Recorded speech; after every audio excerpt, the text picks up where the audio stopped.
Caros irmãos, caras irmãs, irmãozitos, o Senhor vos dê a paz. Como dizia ao início, é com grande alegria que hoje estou aqui convosco para celebrar convosco. É sempre uma grande alegria encontrar-vos. E neste dia temos estas leituras que nos chamam também às realidades que estamos a viver. A segunda leitura, São Paulo, é muito concreto. Fala da realidade do seu tempo, da realidade de alguns que estavam ansiosos a pensar na vinda do Senhor, que tinham deixado de pensar em tudo, tinham deixado de pensar na vida. E São Paulo vai dizer não. Nesta vida, nós temos de pensar no concreto. Agora, sabemos que o nosso fim não é este mundo. Não fomos criados para isto. Somos peregrinos. Mas enquanto estamos aqui, devemos olhar para a realidade deste mundo. Não podemos viver alienados. Não podemos viver como se a realidade não existisse. E uma das realidades bem duras e que o Senhor nos desafia a olhar e que hoje o Papa Francisco também nos desafia é a realidade da pobreza. A pobreza no mundo. O Papa Francisco escreveu uma mensagem onde fala de tudo aquilo que aconteceu nos últimos tempos. Pandemia, crise, guerra e todas estas coisas estão a gerar uma crise profunda e novas formas de pobreza. Hoje dizia na rádio um dos responsáveis que já não são só as pessoas que vivem nas ruas, mas pessoas que até têm trabalho, que até têm um quarto e precisam de ajuda. Esta é a realidade deste mundo. E nós, como cristãos, somos chamados a olhar para a realidade concreta deste mundo. Para a realidade, para as misérias. E a pobreza não é só uma pobreza material. Quantas pessoas vivem uma profunda solidão? Quantas pessoas estão abandonadas? Esta também é uma pobreza. Mas eu acho que a pobreza maior, sabes qual é a pobreza maior? Para mim, a pobreza maior, acho que é a falta de Deus neste mundo. É a falta de fé neste mundo. Acho que é a pobreza maior, que tira a esperança, que tira o chão dos pés, que nos faz andar por aí perdidos como vagabundos à procura, não se sabe de quê. Porque quem tem Deus tem tudo. Onde falta Deus, tudo perde o sentido. Por isso, dizia Madre Teresa de Calcutá, que quem não dá a Deus, dá pouco. E este é o nosso desafio também. De abraçar a fé e de dar a Deus aos outros. Através da nossa vida, através do nosso testemunho, através da nossa palavra, dar a Deus aos outros. Isto é o desafio que o Senhor nos faz. E depois a primeira leitura, que está ligada ao Evangelho, e a primeira leitura, Malaquias, fala-nos do dia do Senhor que vai vir e que vai ser ardente como uma fornalha, como palha que queima os soberbos, os malfeitores. Ó Frei, vem para aqui para nos falar de desgraças. Não são desgraças. Às vezes nós olhamos para isto e também para o Evangelho que está ligado e dizemos que desgraça. Não é a desgraça que o Senhor anuncia. Porque depois vamos para diante com a leitura e percebemos que diz-nos que os soberbos, os malfeitores, a maldade, as ilusões vão ser queimadas. Mas a esperança não. Mas nós não. Mas o amor não. Diz a leitura para vós, que temeis o meu nome, nascerá o sol da justiça, trazendo os raios da salvação. A salvação de Deus. Venha o que vier, Deus é maior do que tudo. E também no Evangelho, que é um estilo próprio, o Evangelho, São Lucas aqui usa um estilo próprio do tempo, um estilo apocalíptico, que usa imagens para explicar aquilo que queria dizer. Jesus fala de perseguições, de guerras, de epidemias, de terremotos, e nós não conhecemos isso. Por isso, é uma coisa própria de todos os tempos. A Jesus dizem-lhe: olha que bonito o templo, olha que bonito. Mas qual era o problema? As pessoas pensavam que o templo, os judeus, o templo que era tão bonito, pensavam que era eterno. Pensavam que a obra dos homens nunca acabava. E afinal, 40 anos depois, aquele templo foi completamente destruído. E isso acontece em todos os tempos. Nós pensamos que as coisas são eternas, mas o cenário deste mundo, diz São Paulo, é passageiro. Aquilo que nós pensamos que é muito seguro, passa. Tudo passa.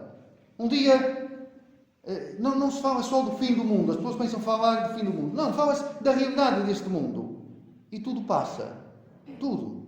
Um dia, se calhar, também esta aldeia, peço desculpa de dizer, mas se calhar esta aldeia passará. Um dia, esta capela que foi edificada com tanto amor, pode passar. Pode passar. Ou pode ser abandonada. Nós vemos um cenário que temos que nos preocupar. Um dia, Rodrigo, ainda te lembras? Um dia eu na missa perguntei onde é que Jesus tinha nascido e o que é que respondeste? Já não te lembras? Foi no dia anterior, não foi aqui. Tu disseste que Jesus tinha nascido num corral de burros. Perguntei onde é que tinha nascido e ele disse num corral de burros. Foi mais ou menos assim, não fiques com dúvida, foi mesmo assim. E se nós não temos cuidado, se nós não agarramos a nossa fé, se nós não testemunhamos a nossa fé, um dia, desculpem o que eu vou dizer, mas também as nossas igrejas se podem transformar num corral de burros ou coisas piores. Porque tantas vezes nós abandonamos a fé, nós não testemunhamos a fé. E Deus continua a propor-se.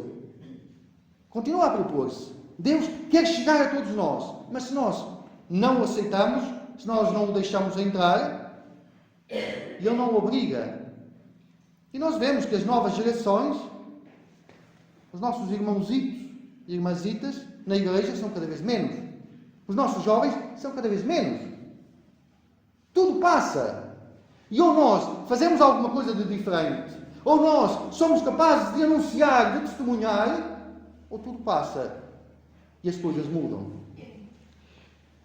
E por aí adiante, Jesus diz tudo aquilo que vocês estão a ver. Não ficará pedra sobre pedra. As coisas mudam e a realidade deste mundo muda. E quando Jesus diz isso, não é para nos pôr medo, não é para nos deixar tristes, agora vocês não vão para casa desanimados. Não! Não é para desanimarmos, mas é para colocarmos o nosso olhar naquilo que verdadeiramente conta. Este mundo é importante. Trabalhar nas coisas deste mundo é importante. Estudar, trabalhar, viver com os amigos, fazer festa, são tudo coisas importantes. Mas aquilo mais importante é a salvação de Deus. Jesus diz: vai haver terremotos, vai haver destruição. E quando fala, por exemplo, de terremotos, não é só os tremores da terra. Mas quantos terremotos da nossa vida? Quantas vezes a nossa vida treme e se transforma? E Jesus diz, a última palavra que Jesus diz no Evangelho é: podem até causar a morte a alguns de vós. Todos vos odiarão por causa do meu nome. Mas depois diz: nem sequer um cabelo da vossa cabeça se perderá. Não quer dizer que não se perde. Vocês olham para mim e veem que eu já tenho cada vez menos. Não é isso. Mas estão contados. Tudo de nós. Tudo da nossa vida. Os pormenores da nossa vida. A nossa existência. Nada se perde. Diz a um certo momento Jesus: até um copo d'água que vocês derem a um dos meus discípulos fica. Está contado. Recebeis recompensa por isso. Nada se perde. E depois diz: pela vossa perseverança salvareis as vossas almas. No fundo, aquilo que conta na nossa vida é a salvação. É a salvação. E o que é esta salvação? É aquilo que Jesus nos dá na cruz. Por isso, a nossa vida, tantas vezes, pode ser marcada por dificuldades. Às vezes, nós perguntamos: mas porquê é que não é diferente? Mas se virmos, como é que Jesus nos salvou? fugindo da vida, saindo da vida, como é que Ele nos salvou? Através da cruz. E eu acho que vos disse muitas vezes, e espero que se recordem, que a cruz não significa só sofrimento, ou não é sofrimento. A cruz significa o quê? O amor. O amor que Deus nos tem. E Deus amou tanto o mundo que encarnou, fez-se homem, passou por esta vida fazendo bem, passou tocando tudo, transformando tudo, para nos dizer o quê? Que Deus é amor. Desde o curral de burros em Belém, desde o presépio de Belém até à cruz, e Ele mostrou-nos o amor de Deus.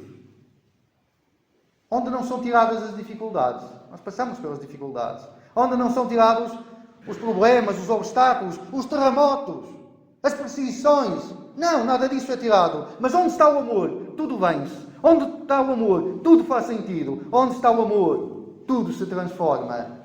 Então Jesus diz isso. Diz que o amor vencerá. E diz que o fim, nos momentos bons e nos momentos maus da nossa vida, o fim, e não é terminar, o fim como aquilo que termina, mas o fim como finalidade, o fim da nossa vida é a vida eterna. O fim da nossa vida é a salvação. O fim da nossa vida é o amor de Jesus. Então, eu costumava contar uma história. E a história que vos queria contar é muito simples. E é verdadeira. Havia um bispo, já faleceu com cancro, Dom Tonino Belo, um bispo do sul de Itália, uma pessoa fantástica, amada por todos, também pelos jovens. E um dia o que é que lhe aconteceu? Na catedral, lá, na sé da sua diocese, tiveram que fazer obras. E havia uma cruz grande, muito bonita, que toda a gente gostava de rezar diante daquela cruz. Mas com as obras tiveram que tirar a cruz do lugar onde estava e colocaram-na assim num canto, enquanto estavam em obras. E toda a gente reclamava: onde é que está a cruz? E queremos a cruz. E depois diziam: aqui não é o lugar da cruz. E não está bem aqui a cruz. Então Dom Tonino o que é que fez? Mandou escrever uma placa e colocou debaixo da cruz onde dizia: colocação provisória. Venham cá reclamar, ela está aqui só provisoriamente. Colocação provisória. Então depois o Dom Tonino, com aquela placa, pôs-se a pensar e disse: eu posso voltar a pôr a cruz onde estava antes, mas a placa eu não a tiro. Porque é mesmo assim. A cruz pode nos fazer sofrer. Pode parecer um caminho que dizemos: mas porquê é que tenho que passar por aqui? Mas porquê é que eu tenho que passar por isso? Mas lembrem-se de uma coisa. A cruz de Cristo foi uma colocação provisória. E a cruz de cada um de nós é uma colocação provisória. Terá um fim. E a finalidade da nossa vida, no fim, não está o nada, coitado de quem não acredita. Porque no fim da nossa vida não está o nada, não está um buraco, não estão 7 palmos de terra, não está a perda de sentido. Isto é importante. Isto é importante. No fim da nossa vida, o que é que está? A vida eterna. A ressurreição. O amor de Deus. Os braços de Deus. Este Deus que nos abraça, que nos acolhe. Este Deus que diz: vem, bendito do meu Pai, vem. Porque há um lugar preparado para ti desde a eternidade. Esta é a nossa esperança. Esta é a nossa fé. Só assim a nossa vida encontra sentido. E só assim as cruzes desta vida, as dificuldades desta vida, mas também o amor, o serviço que colocamos nesta vida, só assim encontra sentido. Porque é uma colocação provisória que acaba. E no fim está a salvação. Seja louvado nosso Senhor Jesus Cristo.